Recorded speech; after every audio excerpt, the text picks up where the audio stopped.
നമസ്കാരം, എല്ലാ കുട്ടികൾക്കും ഗിരീഷ് സാറാണ്. +1 ഫിസിക്സിന്റെ പരീക്ഷ കഴിഞ്ഞപ്പം പല കുട്ടികൾക്കും പല അഭിപ്രായങ്ങളാണ്. ചില കുട്ടികൾക്ക് അത്യാവശ്യം എളുപ്പമായിരുന്നു, ചില കുട്ടികൾക്ക് എല്ലാം എളുപ്പമായിരുന്നു പക്ഷേ എല്ലാം എഴുതാൻ പറ്റിയില്ല, ചിലർക്ക് ആവറേജ് ആയിരുന്നു, വളരെ കുറച്ച് പേർക്ക് വളരെ ബുദ്ധിമുട്ടായിരുന്നു എന്ന് പറഞ്ഞാൽ വളരെ കുറച്ച് പേരേ ഉള്ളൂ. ആവറേജിന് മുകളിലോട്ടുള്ളവരാണ് കൂടുതലും. എന്നാലും നിങ്ങൾ കമന്റ്സ് ഇട്ടേക്കുക. ഇപ്പോൾ ഒരു സന്തോഷം അറിയുന്ന പറയുന്നത് കുട്ടികൾ പറയുന്നുണ്ട്, ചില ക്വസ്റ്റ്യൻസ് ഒന്നും മാഷേ ഇത് ഒരിക്കൽ പോലും ഇതുവരെയും പരീക്ഷയ്ക്ക് ചോദിച്ചിട്ടില്ല, ഒരിക്കൽ പോലും പരീക്ഷയ്ക്ക് ചോദിച്ചിട്ടില്ല. അങ്ങനെ ഒരു 1-2 ക്വസ്റ്റ്യൻസിന്റെ കാര്യം പറഞ്ഞിട്ട് നമുക്ക് കാര്യത്തിലോട്ട് വരാം. ഒന്ന്, പവറിന്റെ കൂട്ടത്തിൽ 1 kWh × ജൂൾ അങ്ങനെ ക്വസ്റ്റ്യൻ ചോദിച്ചായിട്ട് എനിക്ക് അറിവില്ല.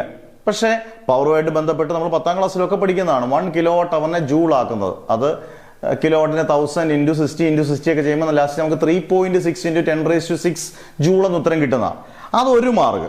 പിന്നെ എല്ലാവരും പറയുന്നത് what is mean by unit, physical quantity എന്ന് ചോദിച്ചോട്ടെ, യൂണിറ്റ് എന്താണ്? ഇപ്പൊ നമ്മുടെയൊക്കെ നോട്ടിനകത്ത് യൂണിറ്റിന് ഒരു ഡെഫിനിഷൻ ഉണ്ട്, സ്റ്റാൻഡേർഡ് റെഫറൻസ് മെഷർമെന്റ്.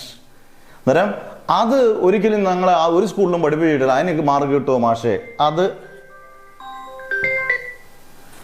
അത് രണ്ടാമത്തെ ക്വസ്റ്റ്യൻ. പിന്നീട് അങ്ങോട്ട് വരുമ്പോൾ, അതായത് ലാസ്റ്റ് ക്വസ്റ്റ്യനിലേക്കൊക്കെ വരുമ്പം 23ാമത്തെ ക്വസ്റ്റ്യൻ ഉണ്ട്, ഡിഫൈൻ 1 ന്യൂട്ടൺ. സാധാരണ ഇത് സെക്കൻഡ് ഇയറിലാണ് ഇങ്ങനെ ഒരു ക്വസ്റ്റ്യൻ. 1 ന്യൂട്ടൺ ഉദ്ദേശിക്കുന്ന F = ma. എമ്മിന് 1 കിലോഗ്രാമും എക്ക് 1 m/s² വന്നു കഴിഞ്ഞാൽ F = 1 ന്യൂട്ടൺ. ഇത് ചിന്തിക്കാവുന്ന കുട്ടികളെ അത് എഴുതത്തുള്ളൂ. അതിനൊരു 1 മാർക്ക് ക്വസ്റ്റ്യൻ. അന്നേരം 3.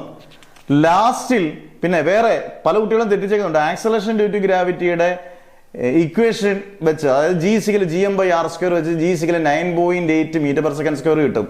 വാല്യൂസ് എല്ലാം തന്നിട്ടുണ്ട്. 26ാമത്തെ ബി ക്വസ്റ്റ്യൻ, അതിന് 1 മാർക്ക്. പിന്നെ ലാസ്റ്റ് ക്വസ്റ്റ്യൻ ഉണ്ട് 29ന്റെ C. അത് പ്രതീക്ഷിക്കാത്ത ഇക്വേഷൻ, പ്രതീക്ഷിക്കാത്തൊരു ക്വസ്റ്റ്യൻ ആണ്. ആകെ കൂടി ഒരു 5 മാർക്ക് ഫ്രീ ആയിട്ട് കിട്ടുമോ?